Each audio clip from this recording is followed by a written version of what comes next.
I will...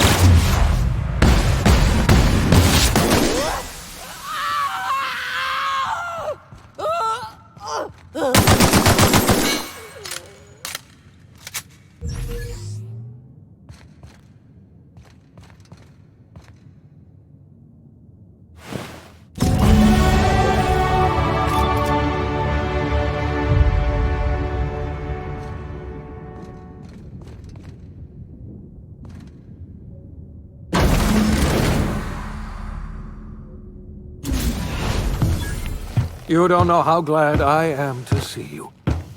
You did the right thing. Akande was a monster. Her death was much deserved, and long overdue. And you lunatic, you broke into the board's own fortress just to rescue one doddering old man. You are absolutely out of your mind, and I can't begin to thank you enough.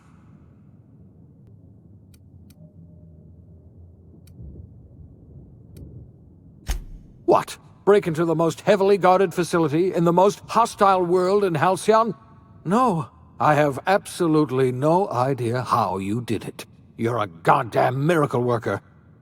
You've broken the board's stranglehold on this colony, and you saved my life. But there's still so much we have yet to accomplish. You and I are going to have to work harder than ever to save Halcyon. I'm afraid the situation is far worse than any of us ever anticipated.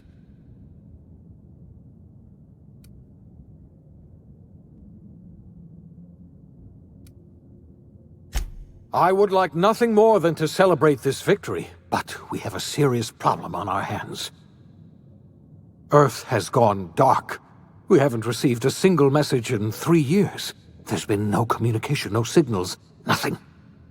2 years ago, the Earth's Directorate's frigate disappeared on their way back to Earth. We don't know what they discovered when they arrived, or if they arrived at all.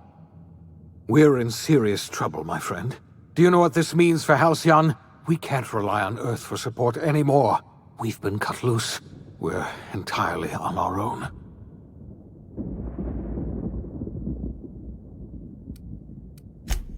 Yes, we do. You've done a marvelous thing. You've succeeded where anyone else would have failed, including me. We must begin the revival process immediately, starting with the Hope's brightest minds, and then we're going to fix this damn colony, one problem at a time. We're going to need a leader, and I can't imagine a better person for the job than you. What do you say, old friend? Will you help us?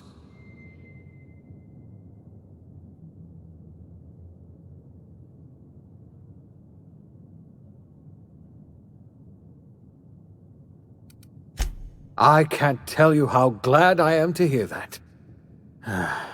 When I revived you, I thought we were going to save this colony all by ourselves, but I was wrong.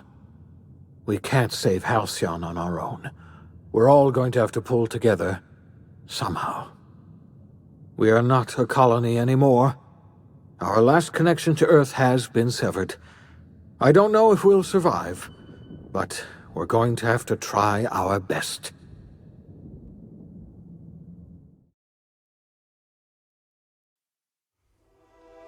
The OSI teaches that everything in the universe happens according to the grand plan. But the stranger that arrived in Halcyon was an unplanned variable. From the moment he landed in Emerald Vale, his actions altered the course of history. The events on Tartarus brought about the end of the board's authority. But the board's mistakes would haunt the colony for decades to come. The damage they left behind would require the work of a generation to repair. Dr. Phineas Wells began reviving a handful of the Hope's colonists, engineers, scientists, technicians, and intellectuals.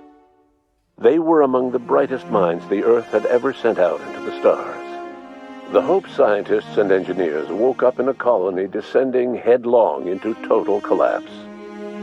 With no way to return to Earth, they had no choice but to band together and devote themselves to the cause of saving Halcyon. The people of Halcyon were nothing if not hardy. In the absence of the board's authority, many of the colony's settlements banded together with a single purpose in mind: survival. Life was especially hard in the years to come. some towns dissolved by attrition and starvation, but most of them found a way to carry on. In the years to come, Halcyon was forced to reckon with its newfound freedom. The board was gone, and for better or worse, the colony was responsible for its own destiny.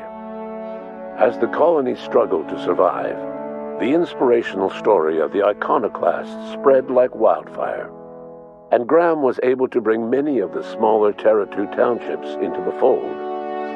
However, his zealous obsession with spreading the word blinded him to the needs of a growing organization, and the movement was unsustainable at scale.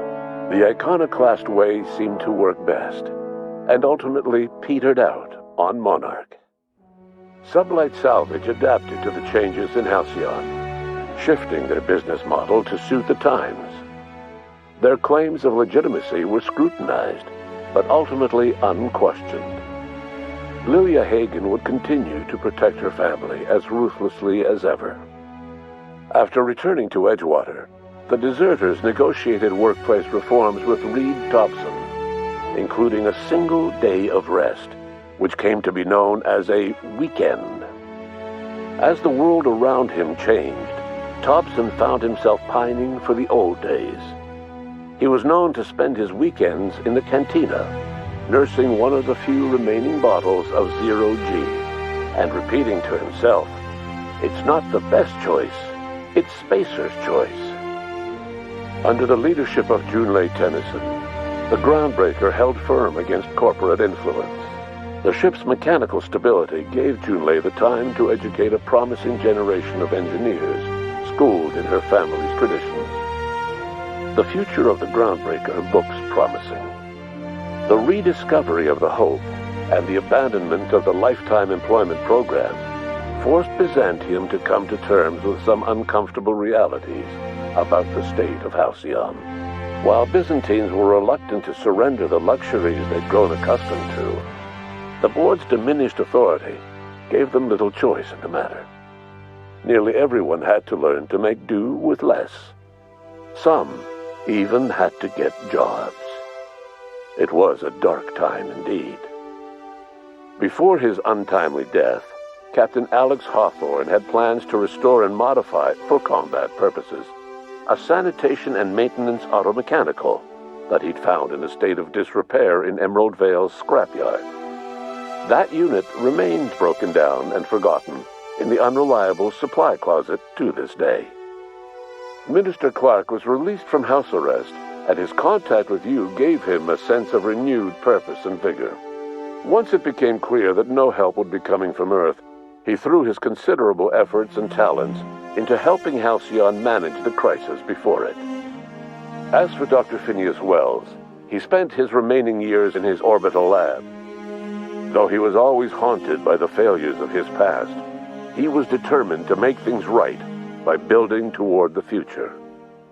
Dr. Wells was able to revive many more scientists and engineers than he first expected, thanks to the additional batch of chemicals you stole from the Ministry.